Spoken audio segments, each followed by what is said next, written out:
Assalamualaikum everybody, this is Yuka Speaks. My name is Yuka Tasneem. So today I brought forward a story from Holy Quran.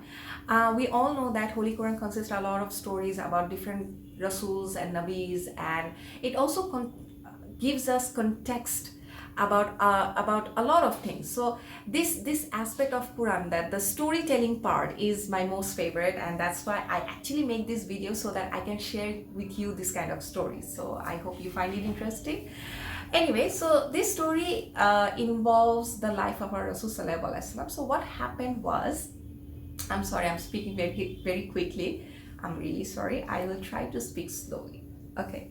So one day, a group of Jews came to our Nabi Sallallahu Alaihi Wasallam, and they actually told our Nabi that since you think you are a prophet, okay, then why don't you bring a book from Allah Rabbul Alamin, the way Musa salam or Moses brought a book from Allah Rabbul Alamin, which is the Torah, which is the Old Testament.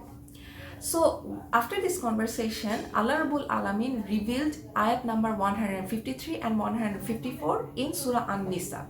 And through these ayats, Allah Rabbul Alamin actually told our Nabi Sallallahu Alaihi Wasallam, look, don't listen to them. Okay, they are making this kind of demands of you so that they can waste your time or they can test you. Okay, they will never bring iman onto you, so don't waste your time with them.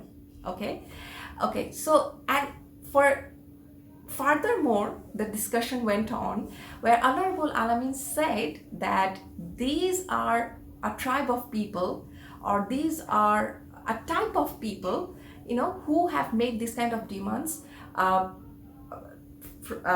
other Nabis and Rasuls too, and you're not the only one. Okay, there was one time this group of Jews went to Musa salam and literally demanded to Musa salam that we want to see God, we want to see Allah Rabbul Alamin. Allah Rabbul Alamin got so angry when they made that demand that he actually destroyed the people who made this particular demand. Okay, because look, this came after everything, like when the Red Sea got parted and the children of Israel got saved from the Pharaoh, and the Pharaoh got killed in the Red Sea. And that was just one of the many miracles of Musa salam. There were also other miracles that took place in Egypt. Now, even after all these things, if people still want to see God or Allah Rabbul Alamin on this earth or in this life, that's kind of atrocious, right? I'm sorry that word came out really very weird, but that's what I wanted to say. Okay, so because we all know, this is like a basic knowledge, that we can never see Allah Rabbul Alamin in this life. Only in the next life we can see, if we are very lucky and blessed, and yeah, if Allah puts enough rahmah onto us, then we can only see him, and otherwise we cannot. So yeah, even after witnessing so many miracles, this kind of demand was not okay. So Allah Rabbul Alamin did not tolerate that, and he literally destroyed all these people. Okay, the second incident was when Musa salam went away to the mountain of Tur for 40 days. He isolated himself for 40 days so that he can only focus on Allah Rabbul Alamin and worship him alone. And he put Harun alayhi salam, his brother, in charge of the Jewish clan or the Jewish people, okay, so that he can look after them. And in that 40 days, since the Musa alayhi salam did not return, they thought that he will never return. So they built a cow and started worshipping that cow. And this is a very famous story of the Jewish history. We all know that because it is mentioned in Quran. And when Musa salam came back with Torah, because he was presented, Allah Rabbul Alamin gave him Torah after those 40 days. He got so angry, and Allah Rabbul Alamin got so angry that the people who were involved in this incident, like worshipping the cow and everything, Allah Rabbul Alamin destroyed them all again. Okay, not only that, Allah Rabbul Alamin gave them some rules and regulations, the way we Muslims have rules and regulations. We can do this, we cannot do that, and everything. But the Jewish clan, they they went against their Rasul Sallallahu Alaihi Wasallam and Allah Rabbul Alamin, and they said that we are not gonna follow through these rules and regulation. Allah Rabbul Alamin literally brought the mountain of Tur over them and told them, either you follow me or either you obey me, not follow, obey me, like Allah Rabbul Alamin. And if you don't, I will put this mountain of Tur over you and you're all gonna get destroyed. You're all gonna die. So then, only then, the Jewish clan, they were like, okay, we are gonna obey you. Please don't do this to us, because then none of us will be left alive and everything. So that was that.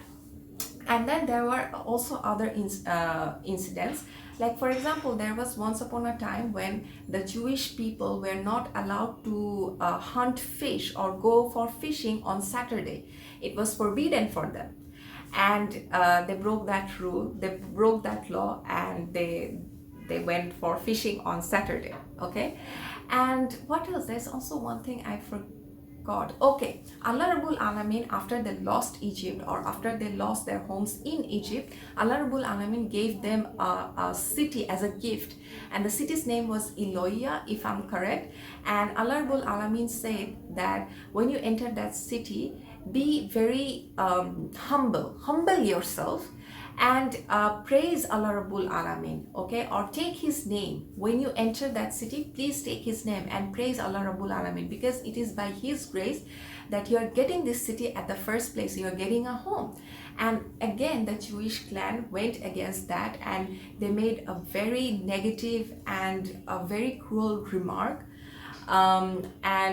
There's also, like, I'll make videos on all these aspects of what the Jewish clan did with their Rasuls and Allah Rabbul Alamin, because this is very interesting, and I think we all Muslims, we need to know the history of Jews, and it will give us a better understanding of what's happening today in this world, in our times, right? So each and everything they have been told to do, they broke those laws, they made their own laws.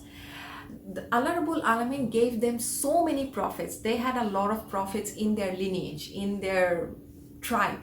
And because I think if we Muslims compare ourselves with them in this aspect, we only just got one Rasul, and that is our Nabi Sallallahu Alaihi Wasallam, though the other Rasuls and Nabis are also our Rasuls and everything, so we do not make any differentiation. But I think this is very prestigious of them, that they have got so many prophets within their lineage, and yet they all went against those prophets. They did not bring any iman onto them, and not only that, they murdered them. Many Rasuls and Nabis were murdered by these Jewish people, by this Jewish clan. So I think I don't know. I think because I make videos after such a long time, there's like this break and everything that goes on, that I lose my articulation. I think I couldn't articulate today's video that well, but I just tried. So I hope you got to know something interesting through my videos. The Bengali version of this video is much better, so go watch that in Yuka Bangla Kotha Bole page. So yeah,